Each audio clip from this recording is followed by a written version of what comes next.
Hello, everyone. Welcome to another episode of the live chat. We are back. We are live. It is so good to see everyone. Hello. I hope everyone's doing great today. It is good to be back. So, as always, what are our topics today? What are the big things we can discuss? First of all, last week we got the results for the PlayStation division for Sony. So there's a whole bunch of stuff out of there that we can talk about. That was last week, right? It's been a little bit since our last chat, over a week now. So I'm a little late covering this news, but there's still a ton we can talk about, right? PlayStation 5 has now shipped 4.5 million units, so that was as of December 31st. So of course it's going to be higher than that now, but we do know the launch window shipments now, 4.5 million shipped. We got an update for Spider-Man Miles Morales. It has sold 4.1 million units in less than 2 months. So fantastic result there for Miles Morales. A whole bunch of news came out of the Ubisoft and Take-Two financial results and the conference calls we can talk about. There's a whole bunch there. They talked about how good Assassin's Creed did. They talked about really in terms of units, like how amazing they did as a publisher. They were the number 1 publisher by unit sales for the quarter. So amazing results there for them. They are the number 1 third-party publisher in 2020 for Switch, so we can talk about that. Take-Two has a freaking ton of games in the pipeline. Grand Theft Auto 5 is now past 140 million units, so crazy stuff for Grand Theft Auto. So we got that we can talk about. We just got the announcement this morning that Ratchet & Clank Rift Apart will launch June 11th, so we've been waiting a long time to find out, hey, when is Ratchet, right? When is this going to come out? We had heard launch window, but there had been no further updates. June 11th, we've got a date on that now. We can talk about what it means for PlayStation having a big exclusive here coming up, and if there was a delay or anything like that. For anyone that this is your first time hopping into the chat, the way this show works, it is 100% driven by you. Your comments, your questions are the ones that drive this show. So make sure you're dropping any questions or any comments you have down into chat. Now, there's 2 ways to do that. First of all, there is the free method, right? It works just like anything else. You just type a question, you hit enter, and it pops into chat. The way to guarantee 100% that I get to your question is going to be the super chat option. Basically, the way super chat works, I'm sure you know, but if you don't, you type a donation, whatever amount you want, and then it will notify me. And as soon as the super chat pops up, I hit super chats first and foremost. But don't feel obligated to do that because I do hit free questions as well. However, I usually can't get to every single free question because we get a ton of good questions in chat, but I hit as many as possible. So either way, super chat, free question, doesn't matter. And thanks everyone. Really quick, before I start diving into your questions, because I see a whole bunch already dropping, I am going to go over just a few of those highlights really quick for the topics that we talked about. Oh, and how could I not mention HBO, right? We have the casting for Joel and Ellie. So really quick, here's the main highlights for the PlayStation division for Sony. 4.5 million units shipped for PlayStation 5. There's now 47.4 million active PlayStation Plus subscribers. And then Sony did confirm the PS5 is selling at a loss on hardware. They specifically said that the retail price is below manufacturing costs. So they are selling the PS5 for a loss. I think we all expected that, but now we have 100% confirmation from Sony themselves.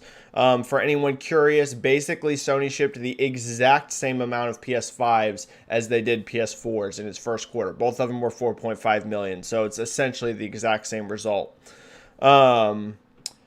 And then for the Take-Two stuff, really quick, Grand Theft Auto 5 is at 140 million now, which is insane. I mean, absolutely astronomical. Red Dead Redemption 2 has hit 36 million. NBA 2K21 is at 8 million. And then a nice little note here for Mafia fans. Take-Two specifically said on the conference call that Mafia Definitive Edition and Mafia Trilogy did well for them. So if you are a fan of the Mafia games, good news for you.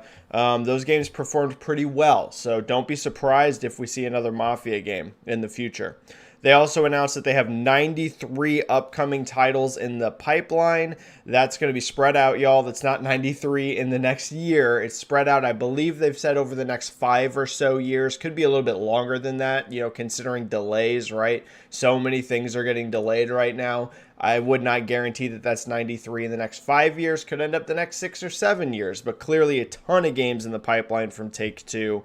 And then let me really quick hit the Ubisoft stuff, and then we're diving into questions. Ubisoft's highlights: Assassin's Creed Valhalla has set a record all time for the Assassin's Creed franchise in revenue at launch. It made more money than any Assassin's Creed game ever in the launch window. Now, they did specify on the conference call that it is not as high as Assassin's Creed 3 in units, okay? Assassin's Creed 3 is still the number one in units, but Valhalla generated more money. Ubisoft, like I said, number one third-party publisher on Switch. Rainbow Six Siege hit 70 million players, insane. And then, Ubisoft, like I mentioned, they were the number one publisher in units across all platforms. And then one other thing really quick here from Ubisoft that actually got a lot of attention. I see a lot of people were DMing me and asking me and commenting and following me about this one. On the conference call, Ubisoft confirmed that Ubisoft Massive will continue to make the Division content for the next 2 years. So 2021 and 2022 at the very least, you will see more content for the Division over the next 2 years. They specifically stated that the Star Wars game is very early in development. Very, very early over there, okay? So don't expect to see Ubisoft Massive's new Star Wars game for quite a few years. In fact, I would say 2024 at the earliest, okay? So that makes sense, right? Doing 2 more years of the Division content, because that game is very far away. There's still a lot of people that play the Division 2, and then Ubisoft noted that Massive is a very large studio and that they are also partnering with other teams to aid them in development. So in other words, they've got so many resources, they can work on the Division as well as their new Star Wars project at the same time. Okay, everyone, cool. So that's the highlights. That just is to give content around everything we can talk about today, but ask anything you want. Let's get rocking. We have 2 super chats right off the bat, so let me hit those really quick. Frostbite Slash with a 5 super chat saying, "Hey Benji, what do you think about the rumors of Sony acquiring / merging with Square Enix? Keep up the good work." Thank you so much, Frostbite Slash, for the kind comment. Thank you for the super chat. Here's what I'll say. That would be shocking to me because Square Enix is big, right? And that doesn't mean Sony can't afford to do this. Sony has a lot of money, right? It would just be the most aggressive acquisition for the PlayStation brand that Sony has ever made by far. So does that mean that it's impossible? No. If you would have told me before the Xbox Bethesda deal happened that Microsoft was going to straight up buy all of Bethesda and ZeniMax, I probably would have doubted that one too, right? Until it actually happened. So this seems, pretty insane if this happens. I'm not going to rule it out as impossible, especially because we know that Sony and Square Enix have a very long history of working very closely together, right? You see exclusive games from Square Enix for PlayStation. In fact, the last 2 Final Fantasy games, both of them, right? Final Fantasy VII Remake was exclusive, and Final Fantasy 16 is going to be exclusive to PlayStation. So clearly that relationship very, very close, very, very tight. But man, that would be shocking, right? That would be a massive industry shaking move, right? Just like the Bethesda deal was, this would be equally, I think, as groundbreaking and shaking, right? I think in a bit of different ways, right? I think Bethesda's acquisition is a bit of a bigger deal for the West than Square Enix would be. Don't get me wrong, Square Enix is very, very big in the West as well. But like particularly Japan, I mean, you're talking that they would have ownership of the Final Fantasy brand, of Dragon Quest, right? That's very, very big. So don't get me wrong, like I said, huge for the West as well, but that would be particularly interesting for that Japanese market, somewhere that the PS5 is currently struggling in, right? So, yeah, that's kind of my thoughts off the top. I would be very surprised if it happened, Frostbite Slash, but it's not impossible, right? Take-Two even said on the conference call that there are many, many deals in the works right now. Lots of people bidding on companies, lots of acquisition talks. So clearly we are in a consolidation phase right now.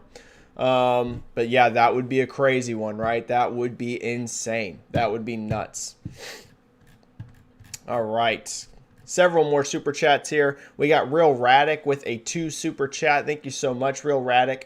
Thoughts on Jack Black as Claptrap? I love it. I love this, actually. I'm a big fan of Jack Black. I think he seems like an incredibly nice guy. Any interviews that you see with him or anything, he comes across as really genuine. I think he's really funny. This is perfect to me, right? I think Jack Black as Claptrap is perfect casting. I love it. Okay. Very, very excited to see him take on that role. We all know Claptrap is pretty zany, pretty over the top. And that's kind of the characters that Jack Black plays best. So I love it. I think it's great. This is the really, really good casting. Very excited for that. You know, Borderlands is one of those that whenever they announced it was going to be a movie, you know, I wasn't quite sure if that was going to work or not, you know, because Borderlands is fun from a gameplay perspective, really, really fun, but it's not known as necessarily having like the greatest story, right? And like plot and story is very important in a lot of movies and TV shows. I would say arguably more than games, just because there's no interactivity element, right? Don't get me wrong, stories are very important for many, many games as well, but you also have that interactivity element that can kind of overcome a okay or mediocre story, whereas film, you're not interacting at all, right? You are strictly there to watch, and you will see the action as well, but story and narrative are a little bit more important, I would say, overall. But the casting, man, they have a crazy cast for this Borderlands movie. They have got some big, big names attached to it, so I'm pretty excited, actually, to see what they do with this. 2 more super chats. Franklin Clinton 98, always with the super chats, pretty much every chat. Thank you so much, Franklin Clinton. Great to see you. Hi, Benji. 87% of PS5 owners have PlayStation Plus. PS5 owners aren't that numerous, but are definitely super involved. Could that help with sales for PS5 exclusives? This is a great observation, Franklin Clinton, and I would say absolutely. Okay, absolutely. The people right now that are getting PS5s are, like you mentioned here, 87% have PS Plus. These are essentially your most invested consumers for the PlayStation brand that have PlayStation 5s right now, right? They are so hard to get a hold of that it's not as many of your like casual or broad demographics that have PS5s in their homes right now, right? It takes a lot of freaking work to get a PS5 or an Xbox Series X, right? You have to be out there, you got to be refreshing, you got to be calling your local stores, you got to be really working to get a PS5. So the people that are going to be doing this are the people that are very invested in that brand. So it 100% helps. Now, is it, you know, as good as just having a massive install base to launch on? You know, no. If you gave me the choice and it was a small but invested install base or the ginormous install base that we see on the PS4, of course that PS4 is going to look really attractive. I think that's part of the reason you're seeing a game like Horizon Forbidden West be cross-gen, right? Because that game is such an enormous budget. I mean, I'm sure that game is enormous. I would bet that Horizon Forbidden West is probably in the top 5 most expensive games that Sony's ever made. I'm going to go out there and say probably top 5. I know the first one wasn't, but after the huge success that game had, I think Sony's pumping a ton of money into the sequel. So that kind of makes a lot of sense to launch cross-gen. I know a lot of people want it to be next-gen only, But as we're seeing with the PS5, it is going to take a while, to build that install base up.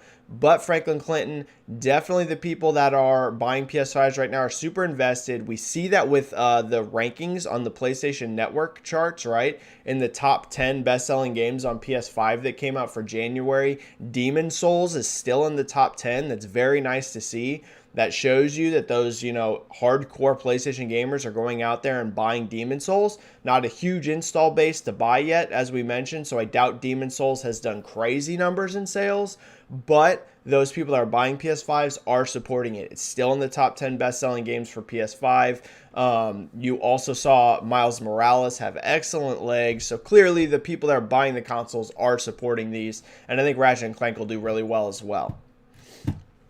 And then Timmer72299 with a 2 super chat just saying keep up the great work. You too, Timmer, always posting the most fascinating, awesome, interesting stuff. Keep being amazing on Twitter. Keep digging up those LinkedIn leaks. We all love to see it. Seriously, I know a lot of us appreciate it. Thank you so much, Timmer, and thanks for being a part of chat like always.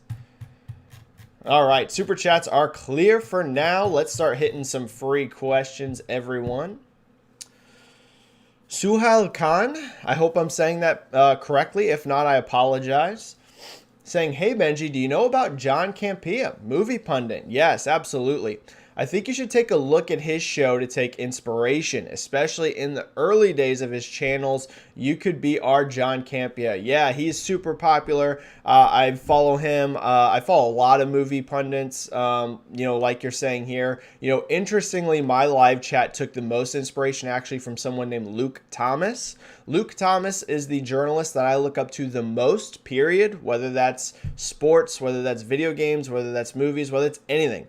Luke Thomas is the guy that I look up to the most. He's actually an MMA journalist, and he has his own live chat. That's really where I took the inspiration from this from. I've been part of his live chat for, I don't even know how long, right? Years and years and years. He has a very successful live chat. I really like Luke Thomas. I like the way he approaches his reporting. It's very factual and analytical based, which if you notice is mostly what I try to do with my coverage. Of course, I just like talking about games and stuff in general and things like that. But I really like to take a little bit deeper and more, really deep diving look onto topics. And that's kind of the way Luke Thomas is as well. And he has a live chat really similar to this one where that's what he does, but with MMA. And John Campea, very, very cool. But for anyone that's curious, Luke Thomas is the guy that I take the most inspiration from. I think we just saw a super chat drop. Yes, Tua9 with a 5 super chat. Thank you so much, Tua. What do you think Sucker Punch is up to? More Ghost of Tsushima DLC, PS5 version, sequel. More DLC would make sense to keep interest in new IP going. This is a great question. Here's one thing, without question, they are already ramping up on the sequel. There's just zero doubt about that, right? That game was way too successful. In fact, it was the most successful new IP for a PlayStation that they have had, right? It was on PS4. It was a fantastic result, right? Started off faster than Horizon. Horizon was the previous record holder, and then Ghost of Tsushima came out and sold even faster. Now, worth noting that Ghost of Tsushima did launch on a bigger install base than Horizon did. So I'm sure that helped it, but also the game's phenomenal. People loved it. It did very well in Japan, which Horizon did good in Japan, for a PlayStation exclusive. But Ghost of Tsushima was really, really well received there, and that helped its sales, momentum too. So definitely, without a doubt, they are at the very least in pre-production on the next Ghost of Tsushima game, right? There's just no way you have a game that successful and you don't follow it up with a sequel. The question, though, on DLC is a very good one. Here's what I would say. If I was them, I would release some sort of DLC because, as you mentioned, to keep that interest going, I think it is going to be probably quite a few years before we see Ghost of Tsushima 2, right? Especially because that game would have started development during this whole pandemic era. So I'd be shocked if we see the next Ghost of Tsushima game in anything less than 3 years, right? Could even be 4, but I would say 3 years at the earliest, right? This isn't a game I could see them pumping out in 2 years or so. So a nice, beefy DLC expansion I think would be great. Now, it is worth noting, though, that Sony doesn't, force their teams to do that, right? Because we saw God of War, which was a gigantic sales success, and that game never had any paid DLC for it. But on the flip side, we see stuff like Horizon Zero Dawn, which did have a very beefy expansion. I would like to see Sucker Punch release one big expansion for it. We did have the multiplayer add-on, which was a huge addition, right?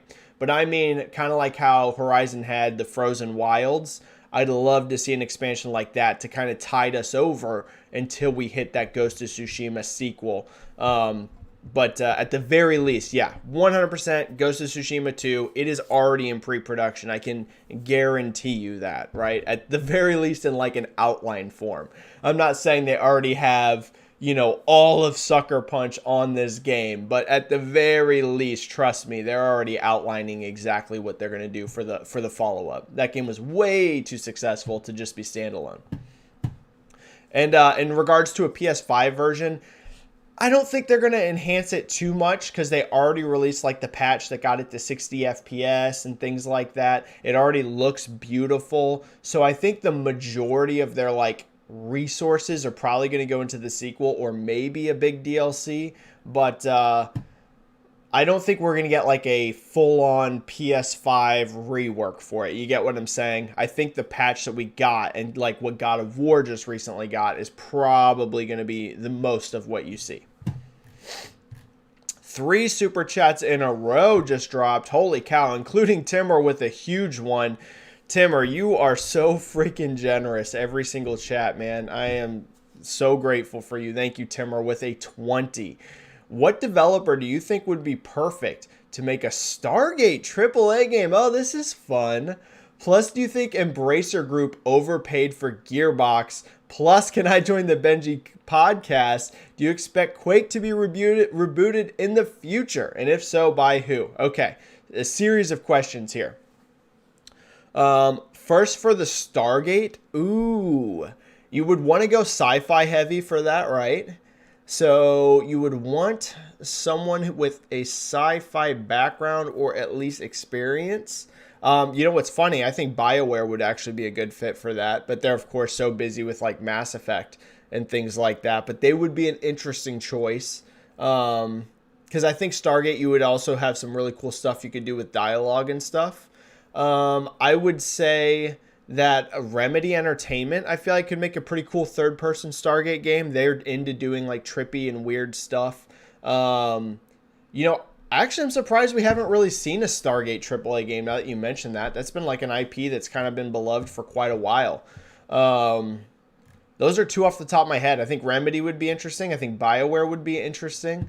Yeah, those are a couple that I think.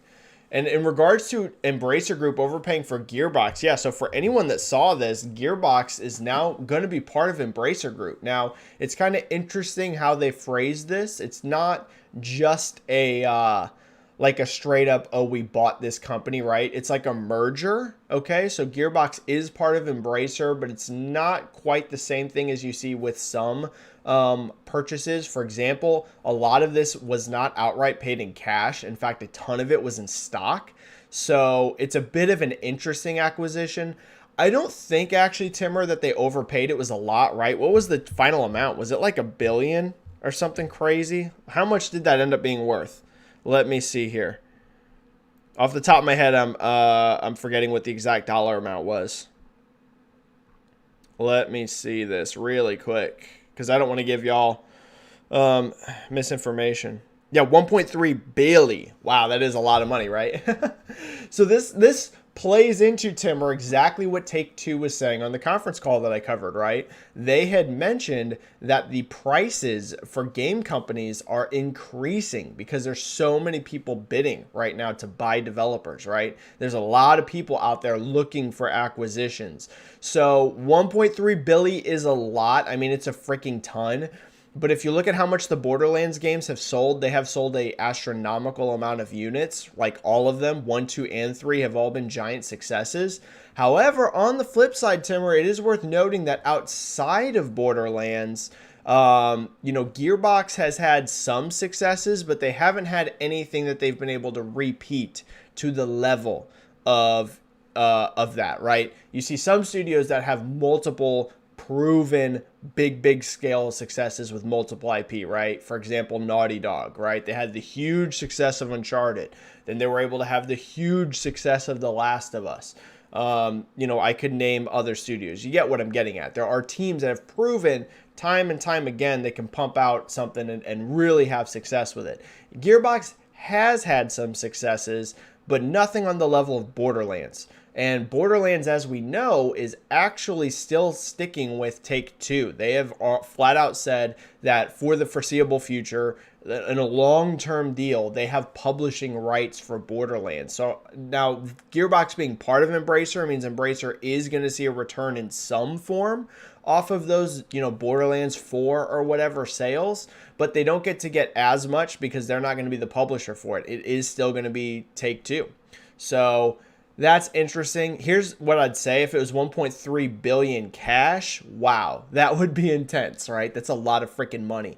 But a huge chunk of this I know was paid for in stock. So, here's the thing, Timmer. I think if they didn't buy them, someone else was going to, right? That's the vibe that I get. And so they probably paid a premium, just like we saw with EA with Codemasters, right? They had to pay more than the original asking price that Take-Two was going to pay for because, Take-Two had a bid, and then EA was like, holy crap, we want Codemasters instead. They swooped in and they paid even more. So you see what's going on behind the scenes in the industry, right? Prices are going up and up and up and up. So who knows? Maybe Gearbox had another offer on the table and Embracer came in and swooped in. It's hard to say. In regards of, can you join the Benji podcast? Absolutely, Timmer. I'd love to have you on. There is going to be a podcast at some point, y'all. I just don't know when. I'm so freaking busy. There will be one, right? There is going to be a podcast in some form this year. I just don't know when. And yeah, Timmer, I would love to have you on the podcast. Absolutely. Yes. You will get to be on the podcast 1000%. And then last part here, do I expect Quake to be rebooted in the future? Yes. One of Bethesda's teams, I don't know who. In fact, I wouldn't even be surprised if Quake is already in the process of being rebooted. They already showed that they could successfully reboot Doom. So I don't see why you would just leave Quake there, right? Quake is such a beloved franchise. I do think you'll see it. I would have said Machine Games, but it seems like Machine Games is doing Wolfenstein 3. That's what all the rumors are pointing at, is that Wolfenstein 3 is in the works and that it's almost done. So maybe after Wolfenstein 3, maybe you see them give a shot at Quake after that. That would be my prediction, because I don't think id is going to. I think they're going to be all in on the third Doom game. Eternal was a huge success for them. Doom 2016 was a huge success for them. So obviously there's going to be a Doom 3. Obviously we've had Doom 3 before, but you get what I'm saying in this new line of games. So I think they're busy with that. Wolfenstein being 3 in a row. No, Machine Games is doing, I just remembered, Machine Games is doing Indiana Jones. So no, they wouldn't be. I don't think they'll be doing Indiana Jones, Wolfenstein 3, and Quake. So that's a great question, Timmer. Who would do it? I don't know. I think somebody, though. I think someone. All right. Super chats pouring in. Holy cow. Thank you, everyone. Thank you so freaking much. Frostbite Slash here with their second super chat, a 5. A job listing indicated that the secret San Diego studio Sony set up is making a third-person open-world RPG. So I guess this rules out it being Uncharted. I actually didn't see that job listing, Frostbite, so thank you for bringing that to my attention. Yeah, it looks like they're not making Uncharted. Now, the first time I had heard this was actually someone telling me that Shinobi had said on Reset Era that they weren't making Uncharted. I thought for sure that's what that San Diego studio was doing, was Uncharted, because some of the founders of that San Diego studio were former Naughty Dog employees, right? So I thought dude, it's got to be Uncharted. You know, there's no way Uncharted is dead. They left Naughty Dog. That's got to be what they're working on, right? But it actually looks like it's not. That is what Shinobi had said a little while ago. And now if there is this report that they are doing a third-person open-world RPG, that's interesting, you know? Unless they're taking Uncharted in a very weird direction. But I tend to trust Shinobi. I mean, he is a true insider, right? And with an amazing track record. So, yeah, I guess it's not Uncharted, which raises the question, who's making the next Uncharted game? Someone has to be, right? Don't we all think that? There's no way Uncharted's dead. There's no way. Put it this way, if Uncharted's dead, it's a very big mistake on Sony's part. It is an actual mistake. There needs to be an Uncharted game in development. I'm not saying you need to like force a studio that doesn't want to make it happen, right? Like Naughty Dog, they've said that they are done with Uncharted for now. Like they've done everything they feel like they can with it. They want to work on other stuff. So no, I don't think you need to force Naughty Dog to make Uncharted. But come on, like an IP like that, you got to get one of your studios. There's got to be someone within Sony that's like, dude, yeah, let me make the next Uncharted. Someone's got to be making one, but it looks like it might not be San Diego. Yeah, interestingly, it might not be. Kevin Kanye with a 5 super chat. Thank you so much, Kevin. How do you think Nintendo will handle Zelda 35th? Also, what will sell more software and hardware? Super Mario 3D World or Monster Hunter Rise? Great questions, Kevin. So for 35th anniversary, I'm definitely expecting Breath of the Wild 2 to hit this year. It's got to, right? If it doesn't make this year, what a bummer, right? Because they announced that game quite a while ago, and we have seen 0 updates on it. Nothing, right? No updates at all on Breath of the Wild 2. So if it does miss this year, that's a huge bummer. At the very least, I'm expecting Breath of the Wild 2 this year, but I don't think till towards the end of the year, right? I'm guessing that that's going to be their fall or winter game. You know, Nintendo does like to have like a big November, December game like almost every single year. So my guess is that's going to be when that comes out. However, I would also love to see a bundle like what they did with 3D All-Stars for Zelda. There's a lot of people that haven't played some of those Zelda games, right? I would love to see one with Wind Waker and, you know, Twilight Princess or whatever. Some sort of Zelda collection for Switch this year. That would be my other guess. But at the very least, they got to get Breath of the Wild 2. If it misses this year, that's a big bummer.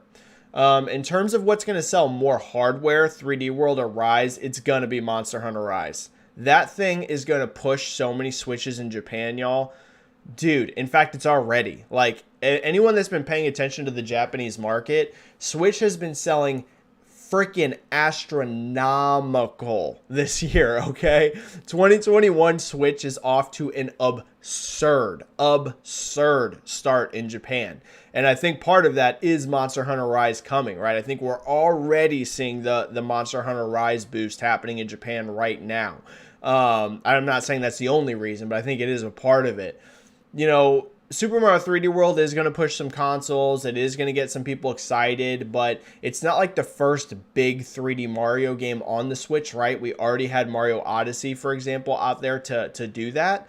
Whereas Monster Hunter Rise is the first true brand new Monster Hunter on the system, right? It did have a re-release of, I can't even remember which one it was. One of the older Monster Hunter Monster Hunter games had a re-release on Switch, but this is the first from the ground up built for Switch Monster Hunter game. So that's going to push some freaking nuts units, particularly in Japan, but worldwide too. So I would say Monster Hunter Rise over 3D World in terms of hardware. All right. Man, there are so many super chats today. Thank you, everyone. Thank you. JCat with a 5. Great to see you, JCat. Can you comment on the closure of Stadia's first-party studios? Stadia is not even currently supported on the new Chromecast. JCat, I touched on this a little bit last week, but for anyone that wasn't part of that chat last week, yeah, it's the end of Stadia, okay? It really is. I know that they're trying to spin this, right? Anyone that's seen Stadia's comments and stuff, they've basically said that they're going to like shift, they're going to sort of like regroup, and like it's still going to be a technology thing, but that they're just not going to make first party exclusive games anymore, like they themselves, right? I don't think that's going to happen like for very long. I think we are pretty much at the end of Stadia, okay? It's basically been a failed experiment. So the world is not ready for streaming only. And that's one thing that I really respect about Microsoft's approach with xCloud. They've always said from like the very beginning that xCloud was going to be a part of Xbox, right? It was going to be a slow rollout, that it was going to be just an element. They didn't come out there and be like, hey, streaming is the future. You know, nothing else is going to be that important. In 2 years, everyone's going to be streaming. No, they took a much more pragmatic approach. And unfortunately, Stadia bet all their money in that it was going to be streaming only. And the world's just not, like, ready for that, okay? It's just not. So, yeah, it's the beginning of the end, JCat. It is the beginning of the end. I don't think you're going to see Stadia around in any capacity within 1 to 2 years. You know, I think they're going to probably keep the service limping along for a little bit longer. But yeah, 1 to 2 years is actually longer than I would expect. Probably a year. 1 sec. I think my camera's focus is off. Sorry. I don't know. Hopefully that's going to fix the focus. It looks like on my preview it's blurry. So if so, I apologize. Franklin Clinton 98. How much do you think Sony had to throw at 505 Games to get Control Ultimate Edition on PlayStation Plus? Could there be more in it for them, like more Control DLC to sell? You know, it's hard to say because these PlayStation Plus and Game Pass deals are like a game-by-game basis. Man, sorry, I don't know why my camera is so blurry. Man, I always have technical difficulties, right? Sorry, y'all. Anyways, how much did that to pay for Control? Ooh, it's hard to put a dollar amount because that is just tough, right? It could be anything. It could be, here's the thing, they definitely put a couple million. It wasn't like free, right? It wasn't cheap. I would say probably a couple million. And is there more in it for them like Control DLC? Here's the thing. We already know that that Remedy is making a sequel to Control. They've like flat out confirmed that. In fact, it ain't going to just be a sequel to Control. It's going to be a crossover game with Alan Wake. Like they flat out said that. It's not a rumor. Remedy said that their next game that is currently in development is the first game with a crossover for the Remedy universe. Now this includes Quantum Break, but I don't know if Quantum Break is going to be part of this or not. Quantum Break is part of this Remedy universe, but at the very least, I mean, Alan Wake and Control 100% are going to be in this sequel. My guess is that Sony is probably on console going to have exclusive marketing rights, okay? Now, this game is being published, it looks like, not by 505, looks like it's going to be Epic. If anyone remembers, Epic and Remedy signed a deal that their next, I think it's 2 games, are going to be published by Epic Games. So 505 is basically out of Control, okay? They're going to have all the publishing for the original game, but not the sequel. It's going to go to Epic. Control had exclusive marketing rights on PlayStation before. So that's my guess. My guess in terms of what they're getting out of this as well, on top of it, Franklin Clinton, is I think that whatever this Control sequel is going to be, exclusive marketing on Sony, and also you could see like pre-order bonuses or things like this that are PlayStation exclusive only. Maybe even timed exclusivity on DLC. Could happen. Obviously not on PC, right? Because Epic Games is publishing it, so it's going to be on the Epic Games Store. So there's going to be no exclusivity period where PlayStation gets it before Epic Games does. But you could see it where it's just like PlayStation and Epic Games, but Xbox and, you know, Steam don't get that stuff early, right? Benji with a 5 super chat. Man, this is so annoying, my camera. Hi, Benji with a 5. Good to see you, Benji, by the way. Hi, Benji. The Last of Us casting is exciting. I agree. Very exciting. Are video game-based movies / series getting better? Detective Pikachu, Sonic, The Witcher were great. Benji, I 100% agree with you, okay? I enjoyed Detective Pikachu quite a bit. Saw it in theater. I really enjoyed Sonic a lot, saw that in theater, and I really enjoyed The Witcher on Netflix. Now, of those three, I thought The Witcher actually had the most problems, but I still really enjoyed it overall. Had great action. I really liked Henry Cavill as Geralt. So overall, I did like The Witcher. It had the most issues of the three, I think. But still, I really enjoyed it. And The Last of Us casting, here's the deal. Okay, they're putting a lot of money into this. Okay, if you got Pedro Pascal, you're spending money. Okay, Pedro ain't gonna come cheap, especially after the massive success of The Mandalorian. Right, The Mandalorian is like one of the biggest shows in the world right now. Like literally, if you look at the streaming numbers, The Mandalorian is in your top few biggest shows in the entire planet. So to get him to come, he's probably still going to be in The Mandalorian season 3, but to get him on your project after that is not going to be cheap. Okay, you're going to be paying a premium. So what this says to me is that HBO and Sony are all in on making sure that this show has a big budget, is very successful, high quality, and yeah, I think we are at the turning point of video game stuff, right? It used to be, here's the thing, used to be that studios wouldn't really spend that much. They would spend a little bit of money, but they weren't like investing crazily into video game properties, right? A lot of these former movies and TV shows that didn't do that great, they didn't have like the highest talent attached to them. The budgets weren't crazy. Like if you look at the Resident Evil movies, for example, or Silent Hill movies, or on and on. I could list tons of them. They're not that big of budget. They're not like triple A, top tier actors. So I do think we are seeing things changing. Yep, I think so, Benji. Now, that doesn't mean there's still not going to be bad video game adaptations, right? Just like there's still bad comic book adaptations. There's comic book movies are way better than they were 20 years ago, right? Way better. There used to be a lot of really bad comic book movies.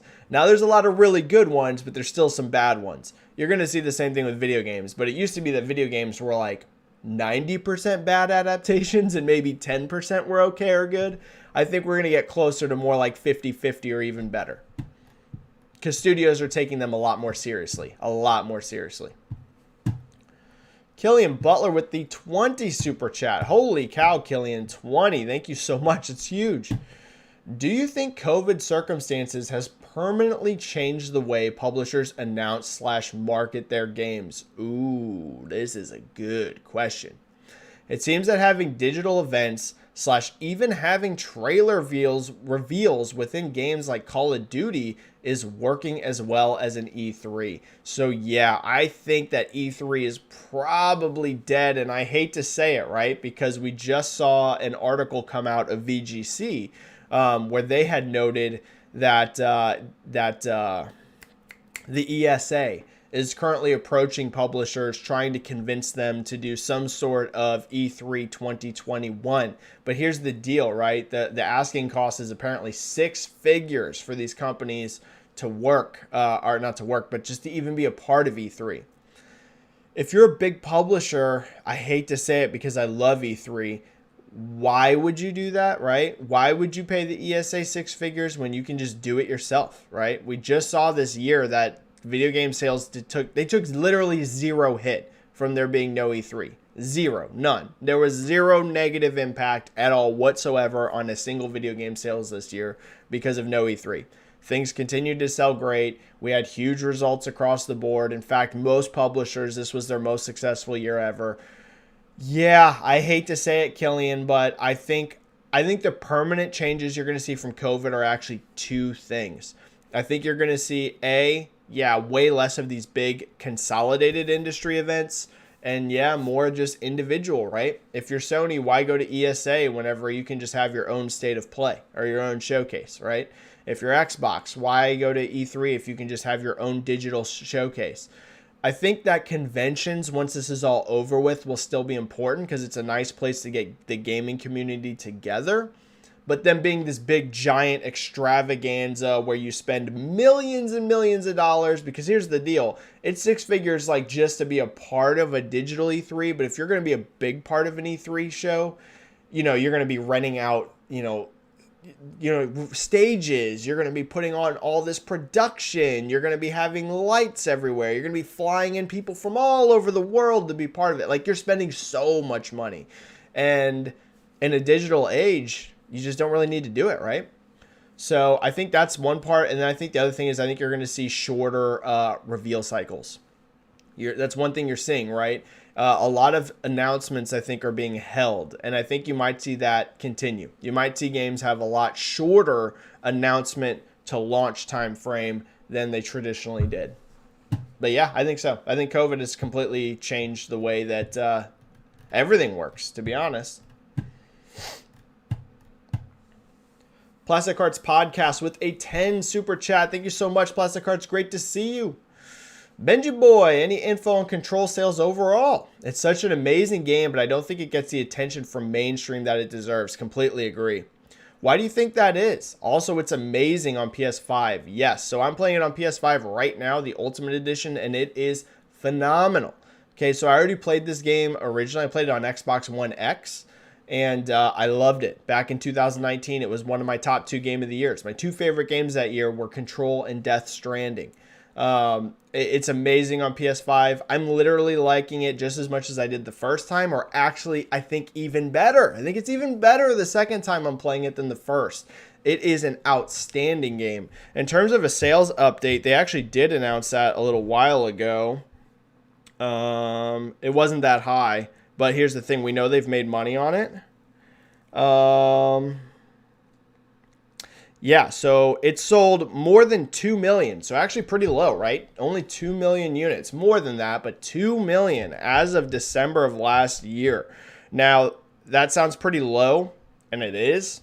But they have said that they made money off of it. So it wasn't like a financial failure or anything like that. They have made money off of it, but it's also not a giant sales success. I think this game deserves so much higher than 2 million sales. And that's why I made a tweet about it. I really hope that all this attention it's getting is being part of Game Pass, because it's in Game Pass right now, and also being a PlayStation Plus game. I really hope this elevates sales of the next game in this franchise, because Remedy deserve it. Remedy is so talented, and their games just don't sell well, okay? And when I say sell well, I mean they're not like huge sellers. None of them are, but Max Payne, right? The old school Max Payne games sold well, but if you look at Alan Wake, if you look at Quantum Break, if you look at Control, none of them are big sellers. And what's the common theme? They're all freaking weird, and that's why I love them, okay? Control and Alan Wake are like 2 of my favorite games. If you notice, what were the 2 games I said were my favorite in 2019? Death Stranding, weird as hell, and Control, weird as hell. I love really bizarre stuff, right? Like, and when I say bizarre, I don't mean like, whoa, like uncomfortable bizarre. I just mean stuff that really teases your brain and messes with the way you think about things. And that's what Remedy does. But I think that does limit their sales potential, because not everyone's going to be ready to be on board with something that weird, okay? So I think that really holds them back in terms of top tier sales. But for me, I mean, it's what I love. Love, love, love it. Kelligrim with the 10 super chat. What is up, Kelligrim?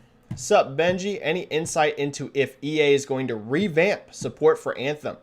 I know that game gets dumped on a lot, but I really think it has potential. Yeah, so Jason Schreier just reported on this from Bloomberg that this week was the big meeting where EA was going to decide if they were going to keep working on Anthem next, as it's being internally called, or if they're just going to scrap it. Okay, so what Jason said is that apparently there's about 30 devs working on this right now, and he said that to get it to be, where they need it to be, they need 3 times that number, right? So you're talking they need like 90 to 100 people to really, really, truly get this to a stage where they can launch it and be a big revamp. And that EA executives were going to look over it this week and decide. My personal hope is I hope that they do get a chance to do this, right? Because a lot of people put a lot of work into Anthem. Yes, it wasn't successful. Yes, it was met very negatively overall. But I do like to see a creator's vision at least get another shot, right? So I would like to see them get this opportunity to revamp it. I would love it to happen. Whether it will or not, though, is tough to say. It's tough to say because BioWare already has so much work going on with Dragon Age and Mass Effect that they're going to need to staff up even more to make Anthem next, right? We need to go from 30 to 90 to 100 employees. So that's going to be a tough ask, right? It's going to be a tough ask. They're going to have to really convince EA that what they're doing with Anthem is really high quality. If they're going to get EA to commit to this, it needs to be like very good. Whatever they're going to show them of next, it needs to look really good. So my hope is that they do get a chance to do this, but it's not set, right? They've been working on it for about a year and a half, Jason said, these 30 or so employees. So they've definitely been working hard. All right, last super chat for now. Plastic Hearts Podcast with a 5. Thank you for your second super chat. Benji Boy, you said the world isn't ready for streaming, but I always saw Stadia's success following a Netflix model, paying per month for everything. That's definitely the better model, right? So if you're going to do a streaming platform, this is another reason why xCloud is going to be way more successful than Stadia ever had a shot of being. With xCloud, you get that Game Pass library, right? The crazy thing about Stadia is you were streaming only and you were still paying for these games, right? Outside of like a couple free ones you would get every once in a while with like the Stadia Pro membership or whatever. Outside of that though, like you're streaming and you're buying them, okay? That's just not going to work. It is just not going to work long term.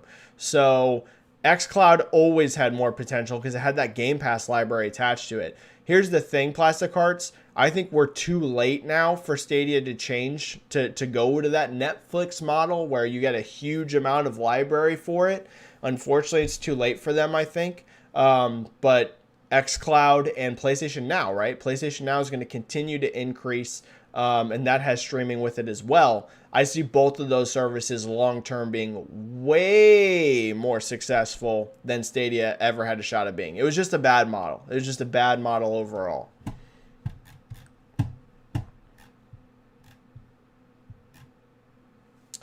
Timmer, 72299 with, I think, your third super chat. Aside from Stargate, I think the Thunderbirds IP would be perfect for a AAA game or just a game in general. Ooh, this is interesting. Who do you think should make it? Thunderbirds. I gotta refresh my memory on the Thunderbirds, yo.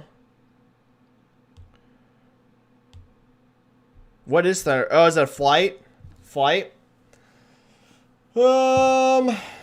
Timmer, I actually don't know, right? That's one that I don't know off the top of my head. Here's the deal. At me. Since you paid for a super chat, at me.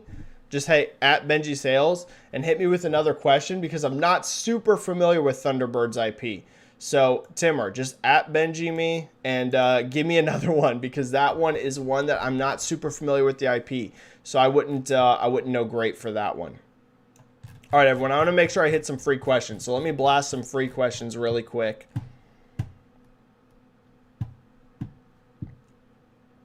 And thank you for all these super chats today. They've been crazy. Okay. Javier Macias Leon. Hi, Benji. What are you... I hope you are doing great. Why is Sony not releasing special editions for their PS5 games? Ratchet, Spider-Man, Demon's Souls. They did that with PS4 and it sounds like easy money for me. Here's the interesting thing, Javier. So you are right that they're not releasing like the big giant collector's editions for many of these games. And also, interestingly, they are releasing like limited edition versions of some of these games, but only digitally, right? You see that with Returnal. Returnal's Deluxe Edition is digital only, and Ratchet & Clank, which just got announced today, its Deluxe Edition is digital only. So what this says to me, Javier, Sony pushing hard on digital, very hard. I do agree that it's weird that we haven't seen big collector's editions for Ratchet and in Miles Morales, right? That was very weird. And even Demon's Souls, right? Here's the thing. Those collector's editions that have statues and stuff, that can drive up your average price tag per game quite a bit, right? That's a lot of extra revenue. My guess here, Javier, is that production right now is so messed up, and manufacturing, that Sony might just be nervous because of COVID. They might just be nervous that if they have collector's editions with like big physical statues and stuff, that they might not be able to get it out, right? Because shipping is all jacked up. We see how long it's taking a lot of stuff to come out and to ship to places. If you're releasing big, Demon Souls $150 collector's editions with big old statues and stuff like that, what if your shipping gets all jacked up? And then it's like, well, we can't send you your collector's edition until who knows when. I think that might have been a factor, Javier, why we've seen less of those really big collector's editions. And in the meantime, they seem to be pushing people towards digital by doing those digital deluxe editions. Silence PP7. Thoughts on The Last of Us HBO series casting? Yeah, I didn't go deeper into this. I did mention Pedro, but Joel and Ellie, and how closely do you think they should follow the plot of the game in terms of The Last of Us 1's seasonal format and The Last of Us 2's day-by-day format? Okay, so my guess, Silence PP7, is that season 1 of this show is probably going to be the first game, right? Is that what we think? Or do we think like they're going to cover the entire first game in one season and then maybe the entire second game in a second season? That is very interesting to me, is how they're going to plan this out season by season, and how long of a commitment this is, right? Is there enough story there in The Last of Us 1 that you could really do like multiple seasons for just the first game? I don't know that there is, to be honest with you. And The Last of Us 1 has an amazing storyline, but you have to think, you're going to be cutting out basically all of the gameplay elements. So you're talking just story, right? You're talking just story. There's going to be action sequences, but you don't drag out an action sequence on a show as long as you do in a video game, right? You might have like a 30-minute puzzle / action sequence in a video game that you're playing. You're not going to do a half of an episode off of one puzzle sequence, right? You just don't do that. So if they're going to break up The Last of Us 1 story into a plan of doing multiple seasons, they're going to have to really flesh out the storyline. Like, they're going to have to add a lot. Like, a lot. So that would be my thing. I think they should follow the plot pretty straightforwardly. I'm not a fan of like drastically changing stories for live action adaptations. I think you can play around with them and expand on them and maybe make small changes, but I'm not a fan of like, well, we use the same character names and setting, but like this story is basically nothing like the original. Not a fan of that. Okay, not so much a fan. So I would like them to overall follow the plot of The Last of Us 1, but they are going to have to vastly flesh that out, okay? A lot. Like, they're going to have to write quite a few new scenes if they're going to plan on stretching out the first game story to being just more than one season, okay? They're going to have to do that, unless it's very short. I don't know if we know the episode count yet, but if it's only like 5 episodes or 6 episodes, you could do you could easily do the whole first game in 5 or 6 episodes. And I'm telling you, it might not sound like it because The Last of Us is like, what, a 20-hour game or so? But a lot of those 20 hours isn't story, okay? It's playing the game. So, and in terms of the casting, I am pumped for Joel. I think Pedro is going to be perfect for that, actually. Ellie, I think she's a good actress. Her name is, what's her name again? Her name is, come on. Bella Ramsey, okay? I thought she was great in Game of Thrones. She definitely has potential for Ellie, but I'm not like as 100% sold on her as I am on Pedro. For me, I think Pedro's going to kill it. I think he is perfect casting. Whenever I heard that, I was stoked. 10 out of 10 casting. Pedro's going to nail it, in my opinion. Her, I think she has the potential to nail it, and I feel optimistic, but I'm not like 100% locked in, yup, she's going to kill this role yet. She might, okay? She might. But I'm a little more cautious, I would say, on her than I am on Pedro. How long have we been going? We still got like about 15 minutes before I got to go. because I got to go to work. I always do these chats before work. Costas. Hi, Benji. Do you think Morales can hit over 15 million? Also, how high do you think GT7 will open? GT5 shipped over 6 million in just over a month, but it was on holidays. Could GT7 open higher than Ghost of Tsushima and Morales? Ooh, this is a great question. Okay, so can Morales hit over 15 million? It's going to be a challenge, okay? It's going to be a challenge. Over 10 million? Yes, 100%. Okay, it did 4.1 million in less than 2 months, and that was sell-through. That wasn't shipped. They sold through 4.1 million units in less than 2 months. I mean, it's not like we're talking, oh, it did 5 million in its first year. It wasn't even its first quarter. Now, it was its first fiscal quarter, but it wasn't even its first like full quarter, as in like 3 months of a calendar quarter of sales. So yeah, I mean, 10 million, it's going to do 10 million. It would have to fall off the face of the earth to not hit that 10 million. And Spider-Man's a franchise we've seen have very strong legs. And I think as more PS5 owners buy PS5s, they're going to keep buying Miles Morales alongside it. In fact, we have proof of that in that Miles Morales keeps sticking around in like the top 5 of the best-selling PS5 games. So 10 million, I would say, is a lock for Miles Morales. 15 million's tough.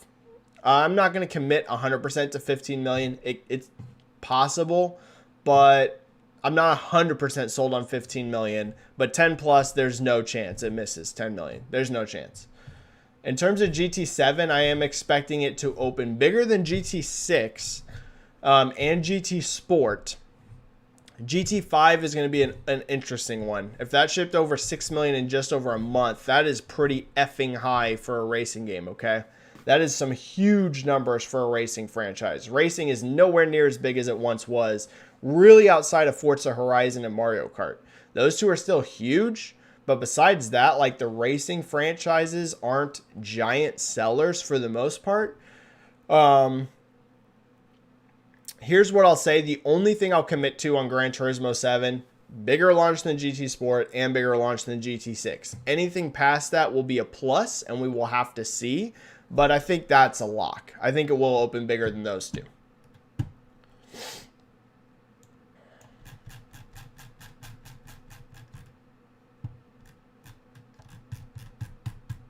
All right. I'm going to be a little picky on questions because I've only got like 15 minutes left. If that, like 10 or 15.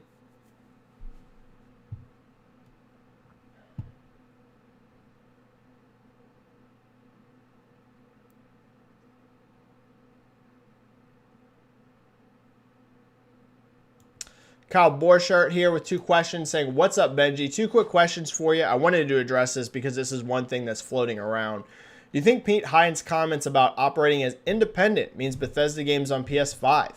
And given recent Mario DLC reviews, is Nintendo bump real? Okay, so 2 things here.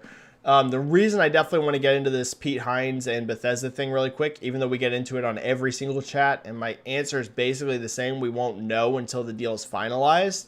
There is one bit of misinformation that's floating around there that I want to correct, okay? And I'm not saying Kyle's doing it here. I'm saying I've seen other people posting on Twitter this, and it's incorrect info. So right now, part of the closing of the Bethesda deal has stated that Bethesda will become, during the acquisition, a thing called the Vault, right?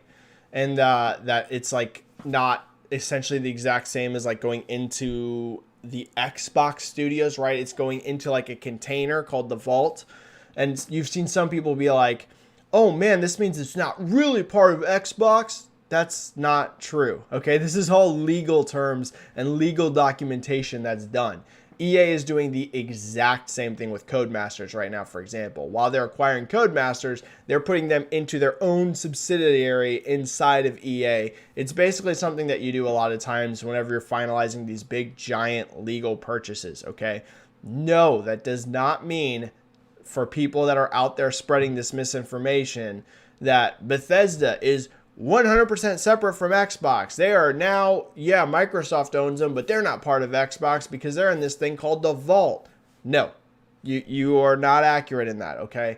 It is done for legal purposes. It basically gives them more wiggle room in terms of how they want to completely run this and operate this and consolidate this. Now, does it mean it can be run separately from Xbox? Yeah, you know, Microsoft owns the freaking company. They can do whatever they want with it. If they want to run them separately, they can. If they want to run them as part of Xbox, they can. They can do literally whatever they want. They own it. But that specific thing, okay, the vault part of this purchase, that subsidiary, that specifically has no meaning whatsoever in terms of if they will be run separate. It's all just done for legal purposes.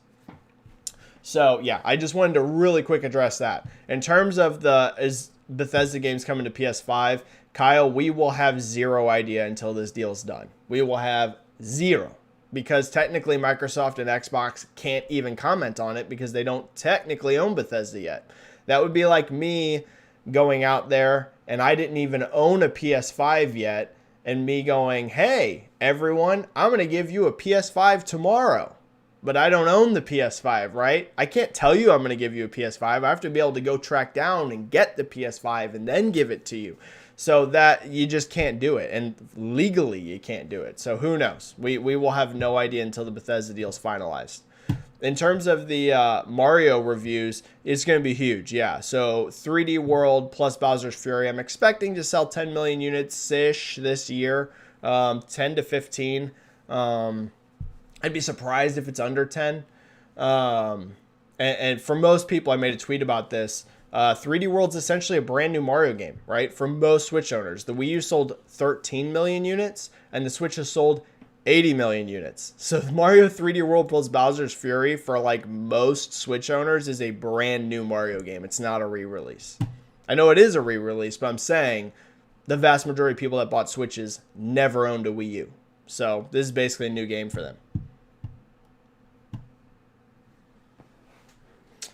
Split89, best mod in the business, saying, Benji, with Ratchet announced for June, what is Sony's holiday timeline? All right, yeah, it's a good thing you asked this. So I do think that Ratchet and Clank caught an internal delay, right?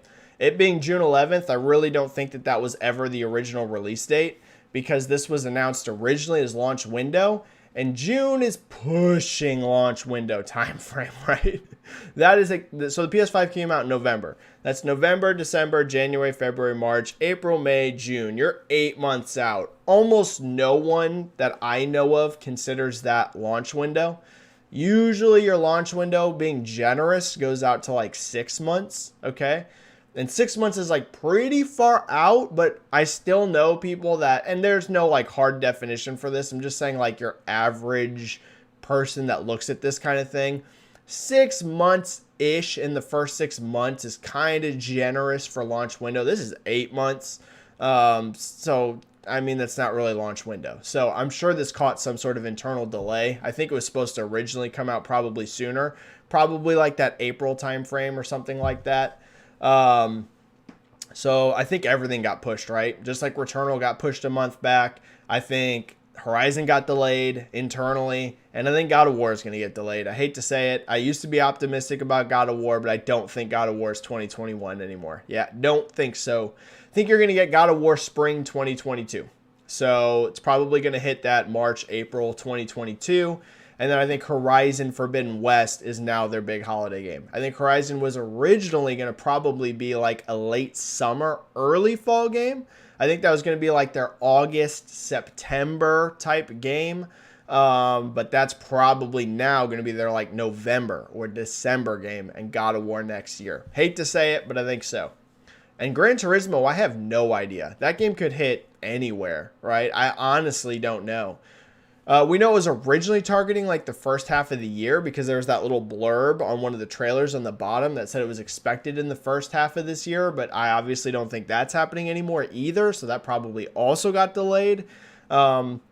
Probably still this year though, but I have no idea when. But that's the main thing. I think God of War has almost no chance of being 2021 now. I hope I'm wrong, y'all. I hope I'm wrong on this, but I think God of War is definitely pushing out of this year. All right, we just had a super chat drop towards the end. 2 super chats. Dangerman1337. IMV GT7 is the Sony title being delayed to 2022/2021. Reason being is that Japanese developers are struggling with COVID more than Western developers. And GT7 was initially threadbare launch content. In my opinion, God of War late November, early December 2021. Okay. Yeah, so you're thinking that GT7 is going to be delayed, but not God of War. I think they both could be delayed out of this year, but I'd be shocked if God of War makes this year now, to be honest with you. We have literally only seen a logo. At least with Gran Turismo, we can say we've seen gameplay. And I do agree with you that the indications are Japanese teams have been struggling more than Western studios with work from home. In general, right? It's hitting every studio differently. But the overall reports that we've gotten, for example, Square Enix said it hurt them very bad. There was reporting from Jeff Grubb that Nintendo took big hits from work from home. So it seems that Japan in particular really struggled with this. Which, yeah, could affect Gran Turismo. But at the very least, we've seen Gran Turismo. We have literally only seen a logo of God of War spin, and that was it.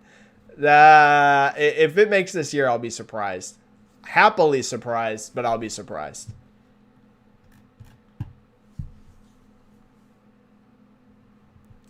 Benji with a 5 super chat. Benji, with Grand Theft Auto 5 success, will the franchise become like Diablo/StarCraft? Selling for years with expansions, but sequels coming after 10 years. Yeah, probably. So Grand Theft Auto 6 is already well in development. Grand Theft Auto 6, I would suspect, is going to come out in the next... I mean, we still have some time. I would say, we're in 2021 now. Grand Theft Auto 6 should be here, I would think, by 2023, right? Probably something like that, because it's already well in development.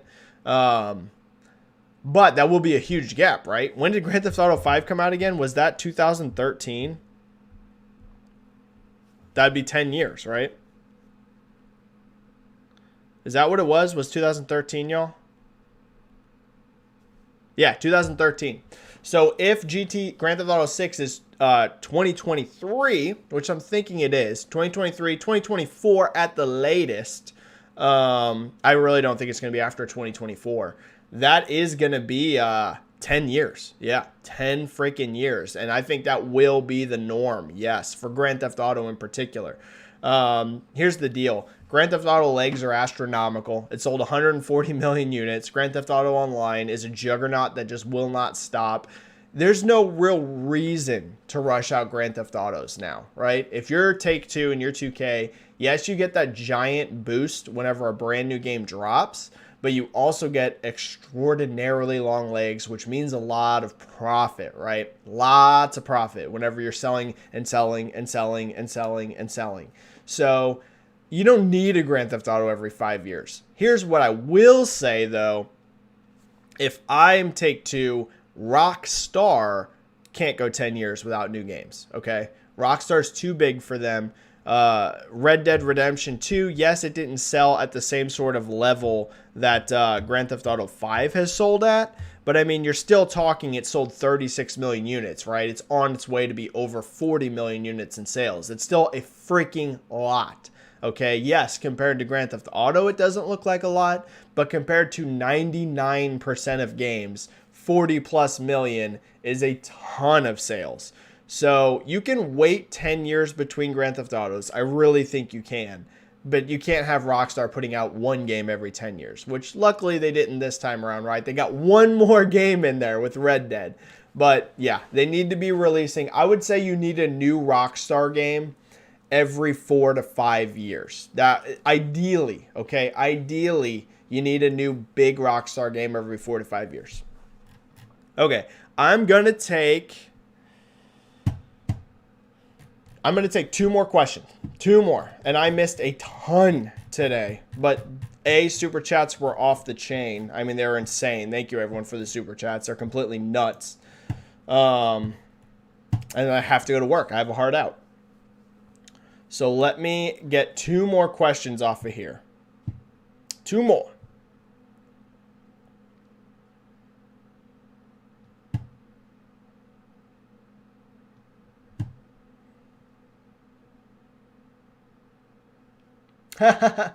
Really quick, I won't count this as a question, but this is a really nice comment saying, Matt Duffy, Benji, you are the man. I was watching back when you had like 5 viewers on these things. You are blowing up. You are the man. Well, thank you so much, Matt Duffy. Thank you so much. Yeah, I remember back in the early live chat days. Thanks for being here from the beginning. I really appreciate it. We get so much support here over on YouTube. My YouTube is way smaller than my Twitter, right? My YouTube, my goal right now is to get up to 3,000 subs. So if anyone could share the video, let your friends know. Anyone that likes this sort of stuff, hit that like button, subscribe to the channel. We're not far away from 3,000. But my Twitter is, I mean, that thing's at like going on 19,000 now, right? I think I'm at like 18.5 thousand followers on Twitter. So, really appreciate the support. I mean, I just love doing these live chats. In general now, we're usually up in the like 60s, 70s live over here, which is awesome because, yeah, I remember the early days when we had like 5 or 10 and there was just a few questions in chat. Now there's so many questions I can't even get to them all. It's amazing. I love doing these live chats. They're like literally my favorite thing. They're awesome. And thanks, Matt Duffy, for being here from the beginning. Okay.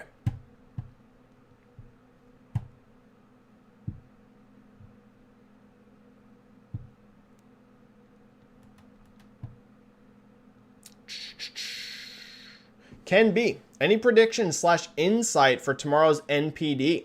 Xbox, somewhat surprising in UK, and any chance they do well in US? Okay, so my predictions for tomorrow's NPD, I think you're going to see Switch set an all-time record for this current generation in January. I don't know that it's going to be the all-time record for any console ever in January. I'm not so sure about that. But I do think out of any console of this generation, so I'm saying the Xbox One, the PlayStation 4, or the Switch, I think it will be the biggest January ever for a console in this generation, Switch's result. Number one, easily, like not close, and a huge number for Switch, right? For a January month. Keep in mind, y'all, this isn't November or December, so don't expect those kinds of sales, but great result for a January period.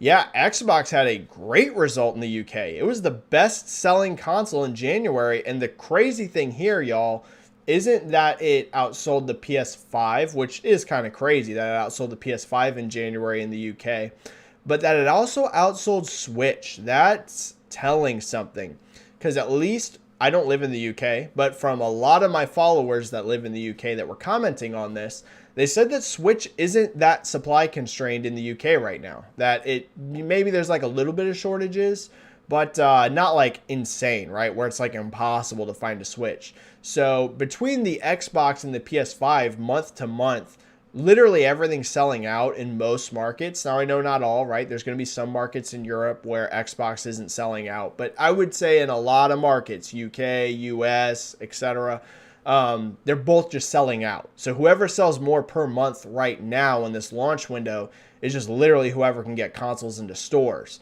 But what's interesting is Xbox outsold Switch too. So that means they had a very nice result in the UK. Very nice. How that's going to translate to the US, I'll tell you what, I am very cautious on predicting anything to do with PS5 and Xbox Series X and S sales right now, right? You all know me, I like doing predictions, but they are so volatile that they are hard to predict, okay? Once you get like down into a set stream of how the industry is going, you can very regularly follow, okay, here's how it's doing here, here's how it's doing there, this is how it did this month, and we're now looking at a year-over-year comparison. You know what I'm saying? You're like, when you have like way more consistent data, it's a lot easier to make accurate predictions. That's why I usually feel pretty confident about making Switch predictions. My Switch predictions in general are usually pretty dang close, okay? If they're off a little bit, they're off a little bit. It's a prediction, but I'm usually pretty on the money. But man, Series XS and PS5, it's all literally just stock. It's just literally how many units they can get into a store. And once you start dealing with that, you're not really working with real data, you're working with assumptions. And that makes predictions way harder. So I honestly don't know. PS5 and Series XS, I don't know. I'm not sure how they're going to perform in January, but Switch, great. Expect a great result for the Switch. Okay, I'm going to do one more One more. Wish I could do way more, but I can't. But I can't.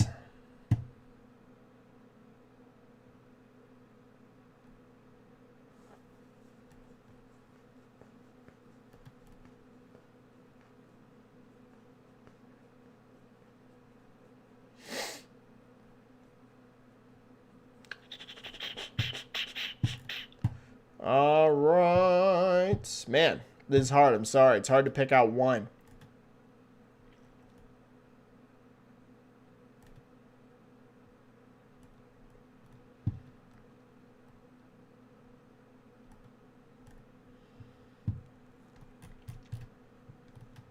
Okay, I think I'm going to go with...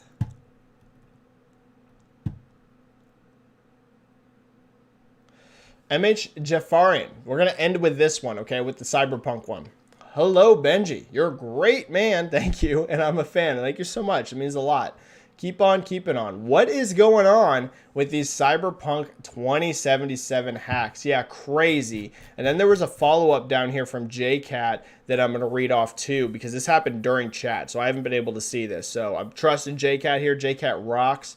So JCat says, apparently the hackers that stole the source codes and documents from CD Projekt have sold them on the dark web for millions of dollars, according to Yongye. I don't know if it's true or not. So here's the deal. This sucks, okay?